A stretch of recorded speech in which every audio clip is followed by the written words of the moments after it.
আসসালামু আলাইকুম। প্রিয় দর্শক, আপনাদেরকে যদি আমি জিজ্ঞাসা করি যে চন্দন কুমার ধরকে চেনেন, আমার ধারণা আপনাদের অনেকে চিনবেন না। চন্দন কুমার ধর আমাদের কাছে কোনো গুরুত্বপূর্ণ নাম নয়।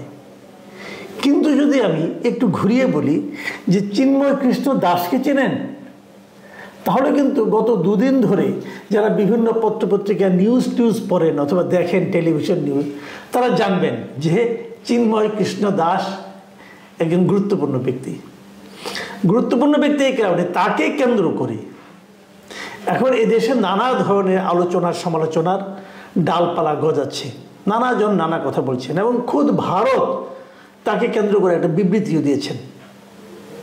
কেন এত সব ঘটনা ঘটলো এবং এই ঘটনাগুলো কি জরুরি ছিল, এটা নিয়ে আমি আজকে দু একটা কথা আপনাদের সঙ্গে জাস্ট শেয়ার করতে চাই যে আমার মনে কি চলছে, আমি এগুলো নিয়ে কী ভাবছি, এগুলো আপনাদের সঙ্গে একটু শেয়ার করব।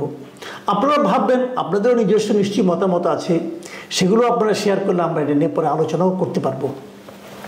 বিষয়টা কি, উনি একজন হিন্দু ধর্মনেতা, ধর্মগুরু বলা যায় ওনাকে, বাংলাদেশের একজন হিন্দু ধর্মগুরু, সম্মিলিত সনাতন জাগরণ জোটের মুখপাত্র উনি, এবং তাছাড়া পুণ্ডরিক ধামের অধ্যক্ষ। এই দুটো হল ওনার পরিচয়। উনি কিছুদিন আগে ইসকন নামে যে প্রতিষ্ঠান আছে, সেই ইসকনের উনি একজন গুরুত্বপূর্ণ নেতা ছিলেন, কিন্তু ইসকন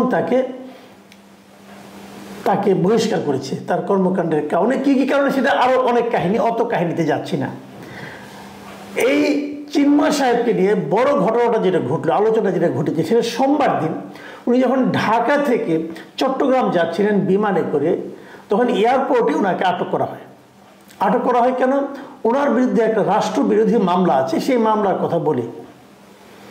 এখন এই রাষ্ট্রবিরোধী মামলাটা কি, সে প্রসঙ্গে আমি একটু পরে আসছি। রাষ্ট্রবিরোধী মামলার কারণে আটক করা হয় না, আটক করে মঙ্গলবার দিন ওনাকে চট্টগ্রামে আদালতে ওঠানো হয়। আদালতের বিচারক ওনার জামিন চাওয়া হয়, ওনার জামিন নামঞ্জুর করে ওনাকে জেলে পাঠিয়ে দেন।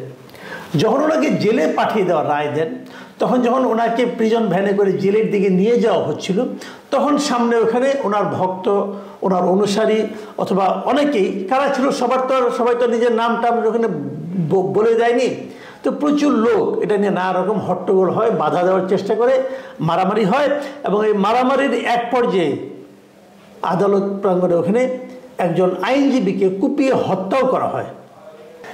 মজার ব্যাপার হলো যে এই চিন্ময় কৃষ্ণ দাসের আটকের বিষয়ে ভারতের হস্তক্ষেপ চেয়ে আমাদের দেশের একটা প্রতিষ্ঠান বিবৃতি দিয়েছে। আসলে আমাদের দেশের না, ওই দেশের শাখা আমাদের এখানে আছে, ইন্টারন্যাশনাল এটা প্রতিষ্ঠানটা, তার নাম হলো international society for Krishna consciousness. এই হলো প্রতিষ্ঠানটার নাম। নামটা শুনে আপনার একটু অবাক হচ্ছে, এত বড় নাম, এটা কি? বাট এই প্রতিষ্ঠানটাকে আপনারা সবাই চিনেন, কারণ এই যে নামটা বললাম, international society for Krishna consciousness, এর সংক্ষিপ্ত নাম হলো ইসকন। এই ইসকন কিন্তু ভারতের হস্তক্ষেপ চেয়ে একটা বিবৃতি দিয়েছে, এবং সেখানে ইসকন কি বলেছে? তারা বলেছে যে বাংলাদেশে ইসকনের গুরুত্বপূর্ণ নেতা এই চিন্ময় কৃষ্ণ দাস, তাকে অবিলম্ব মুক্তি দেওয়ার আহ্বান জানিয়েছে।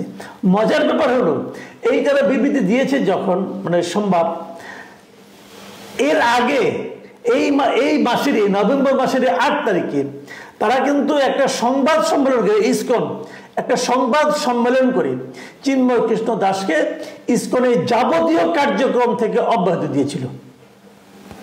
মানে যাকে তারা অব্যাহতি দিয়েছিল, তার জন্য এখন তারা ভারতকে হস্তক্ষেপ করার জন্য আহ্বান জানাচ্ছে, এবং তারা ভারতকে বলতেছে যে সেই লোকটা হলো আমাদের গুরুত্বপূর্ণ নেতা। ভাবুন, এগুলো কি? এটা কি রাজনীতি, নাকি একটা সমস্যা, একটা সংকটকে ছড়িয়ে দেওয়ার একটা প্রবণতা অথবা ছড়িয়ে দেওয়ার একটা প্রচেষ্টা? এটাকে আপনি কিভাবে নেবেন?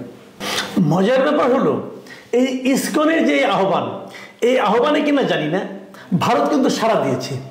ভারত তাদের মানে মন্ত্রণালয়ের ওয়েবসাইটে, তাদের যে পররাষ্ট্র মন্ত্রণালয়, তার ওয়েবসাইটে একটা বিজ্ঞপ্তি প্রকাশ করেছে, এবং সেই বিজ্ঞপ্তিতে তারা কিন্তু নানা রকম কথা বলেছে, এবং সেখানে তারা বলেছে যে বাংলাদেশে যে সংখ্যালঘুদের উপর যে অব্যাহতভাবে বিভিন্ন রকম হামলা হচ্ছে, মন্দির ভাঙচুর করা হচ্ছে, মূর্তি চুরি করা হচ্ছে, এই সমস্ত ঘটনার যারা নাকি মূল হোতা তাদেরকে ধরাছোঁয়ার বাইরে তারা রয়ে যাচ্ছে, তাদের কিছু করা হচ্ছে না।